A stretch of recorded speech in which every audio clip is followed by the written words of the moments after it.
Welcome back to the Collector's Channel, where I give you my LEGO investing opinion. This is for entertainment value only, it's not financial advice. Today we take a look at LEGO investing disasters. Being a full-time LEGO investor, it's important that the inventory that I purchase can be turned into profit in a reasonable amount of time. I never want to hold a set more than 2 years, and my goal is to at least double my investment after all fees and taxes when I go to sell it. In this video, I am going to go over 3 of my most recent investing failures, and at the end of the video, I'll go over preventing and protecting myself and you from those LEGO investing disasters in the future. The first investing failure I'm going to go over is reseller hoarding that leads to an oversupply after the retirement of a set. This issue has exploded in the last 3 years as LEGO investing has hit the mainstream. An example that I fell into was purchasing about 50 of the Star Wars 75267 Mandalorian Battle Pack sets. On paper, this was a can't miss. At $11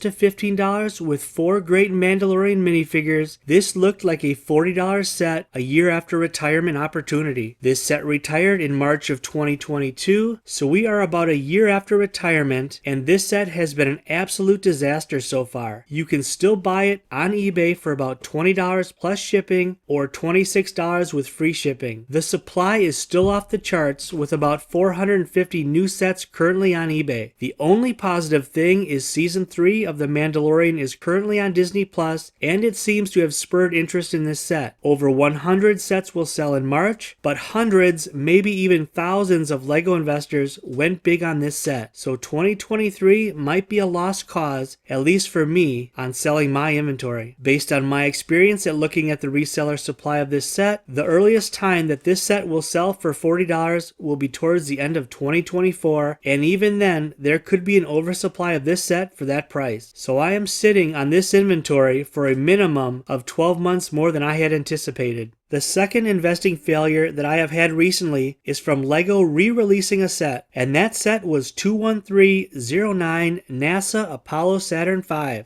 It was released in 2017, so my plan was to buy about 10 of them in 2019 as it went into retirement. I had purchased 2 of them, then started hearing rumors of a re-release and immediately put those plans on hold. LEGO re-released this set under number 92176 in 2020, so I have 2 sets that I bought back in 2019, so I've had those sets for about 4 years already. So the Saturn V was essentially available from June of 2017 to November of 2022. With over a 5-year shelf life, LEGO destroyed a lot of investors' dreams over those 5 years. I was like a lot of investors and saw an iconic historical set at a great price point. But you have to realize that anything can happen when it comes to LEGO investing, and changing course is all part of the game. The third investing failure that I've had this year is investing in a set too early. Miscalculating the estimated retirement date is probably the #1 thing that can destroy a LEGO investing business. Having money tied up in sets can bring your LEGO investing to an end real quick. An example of this is the Star Wars 75317 Brickheads, The Mandalorian and Child set. It came out in February of 2020 and it's still available, with what seems to be no end in sight. Brick Economy now has it predicted to retire at the end of 2023, and if that happens, we are talking about a 4-year shelf life. I didn't go big into this set, but I do have about 20 copies of it, and once this retires, I'm anticipating having to hold it for at least another 2 more years. Now, if you haven't already invested in this set, you might be okay if you bought them this December, but if you already have them, you are in a holding pattern that has your money tied up for several more years.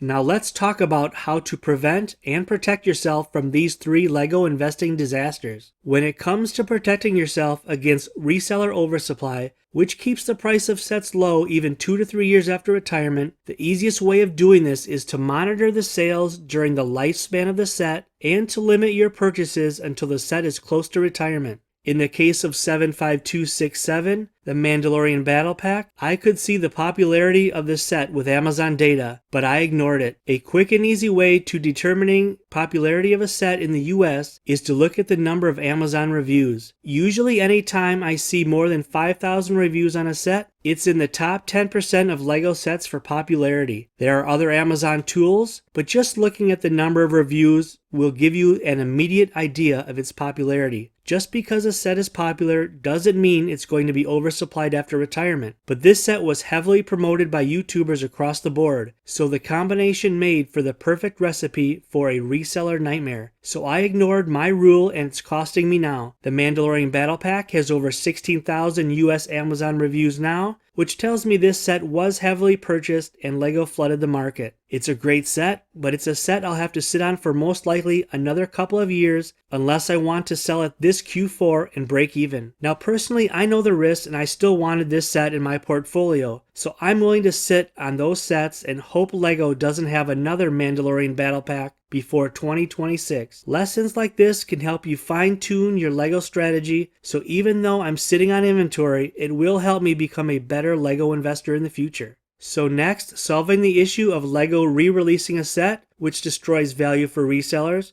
No one has a crystal ball, but there's always a chance LEGO can do this. After thinking about this for a while, the most logical way to protect yourself from a re-release is to purchase LEGO investment sets that have a history of not being re-released. Now what I'm talking about is examining the sets that have been re-released and staying away from those scenarios. For example, in the US, you could come up with a plan to only buy sets that are exclusive to Target, Walmart, or Kohl's. All three of these examples, LEGO has never re-released a US retailer exclusive set to my knowledge. This is just one option. You can get creative with this, but that's one of the strategies that I have implemented after the Saturn V disaster.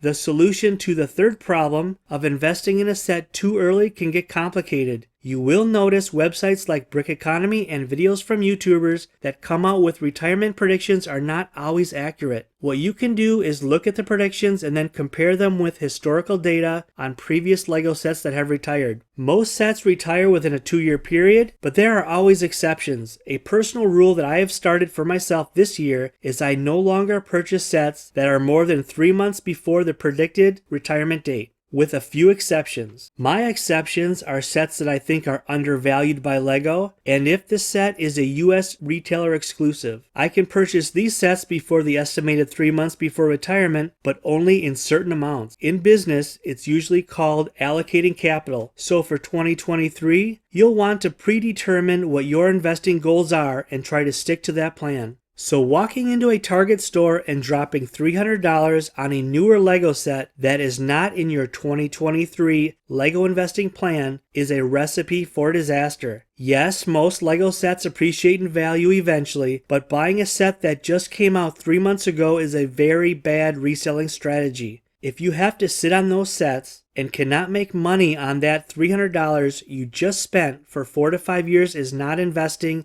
it's collecting. Nothing wrong with that, but you'll never have a successful business or side hustle unless you have an investing plan and follow that plan. Well, that's what I have for you today. I hope you enjoyed this video and it gave you something to think about. Please like and subscribe to the channel and leave any comments on what you think about this video. There are many more videos on the way. Thanks for watching and keep building your LEGO empire.